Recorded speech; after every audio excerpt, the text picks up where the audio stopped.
자, 이제 어휘특강 11강으로 들어가겠습니다. 역시 이제 200번부터 이제 시작이 되는군요. 결론적으로 절반 왔고요. 남아있는 절반도 중요한 문제들입니다. 한 문제 한 문제 소중하고요. 그리고 기출될 가능성 있는 예상 문제이므로 지금부터 그 정답에 초점을 맞추고 또한 어휘에는 객관적 답이 있다는 거 생각하고 외우면서 가시는 것도 좋겠습니다.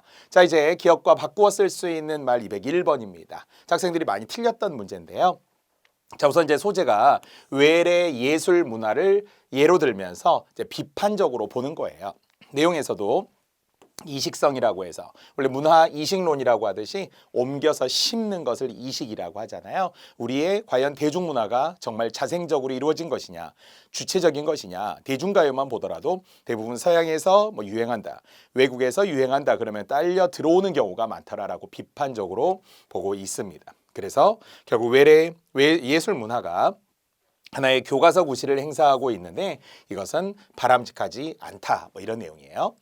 그러면은 교과서라는 것이 무엇이냐? 우리 말 그대로 하나의 본보기가 되는 거고 지침서가 되는 것이 교과서잖아요. 교과서만 보면 공부 잘할 수 있어 이런 말 하던 것처럼 그것이 결국 모범이 되고 본보기가 된다라는 의미인데요. 거기에 어울릴 수 있는 단어가 학생들이 좀 생소했던 전범이라는 단어입니다. 자, 전범은 한자로는 법전자 또는 본보기 범 또는 뭐 법범이라고도 하는데요. 둘 다 법이 되는 것, 본보기가 되는 것을 말해요. 그래서 모범이 될 만한 본보기, 그러니까 이 정의 안에 두 개의 긍정적인 단어가 다 들어있잖아요. 모범이 된다라고도 할 수 있고 본보기가 된다라고 할 수 있는 겁니다.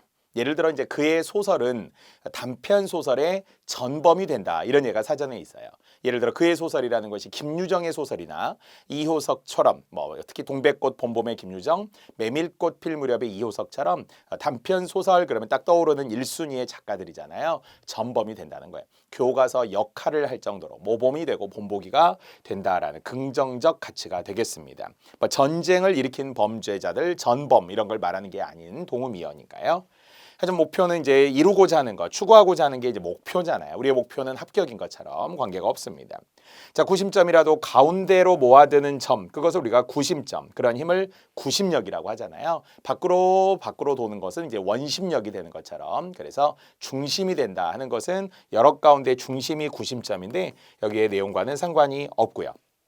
시금석이라는 것도 이 일은 그의 능력을 알아보는데 시금석이 될 것이다 이렇게 쓰는 이제 단어이면서 금의 품질을 시험하는 돌 그래서 어떤 기준이 된다 이렇게 해석하는 단어입니다. 삼음절의 한자 오늘 보니까 뒤에서도 파천왕을 비롯해서 삼음절 한자어들이 지금 일부 나오니까 시금석 같은 거 그의 능력을 알아보는 기준이 한자로는 척도라는 단어로도 시험에 나오고요. 영어로는 바로미터라고 이야기하죠. 잣대라는 순우리말로도 사용할 수 있어요. 자가 되는 거니까. 그래서 시금석은 금의 품질을 시험하는 돌이라고 했으니까요. 어원을 바탕으로 기준까지 외우시면 좋겠습니다.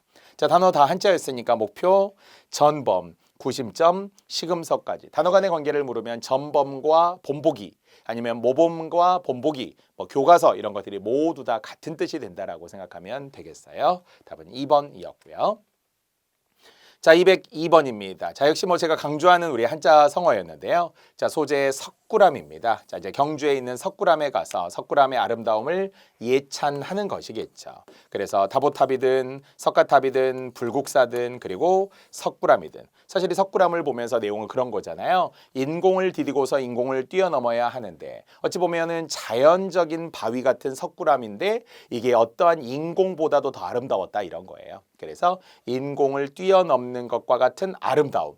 정말 아무런 비법이 없는데도 불구하고 더 훌륭한 조화와 신공을 얻었다라는 것이 그만큼 탁월했다. 역시 탁월하다, 뛰어나다라는 예찬의 1순위 천사의 옷은 바느질 자국이 없다. 바로 그만큼 완전 무결하다라는 영어로는 퍼펙트 이렇게 해석이 되는 게 천의무봉이 되겠습니다. 천의무봉의 경지를 보여주었다라든지 아니면 송강호는 영화에서 천의무봉한 연기를 보여주었다라든지 바로 정원상 천의무봉 정원상 제가 이렇게 항상 표방하는 거잖아요.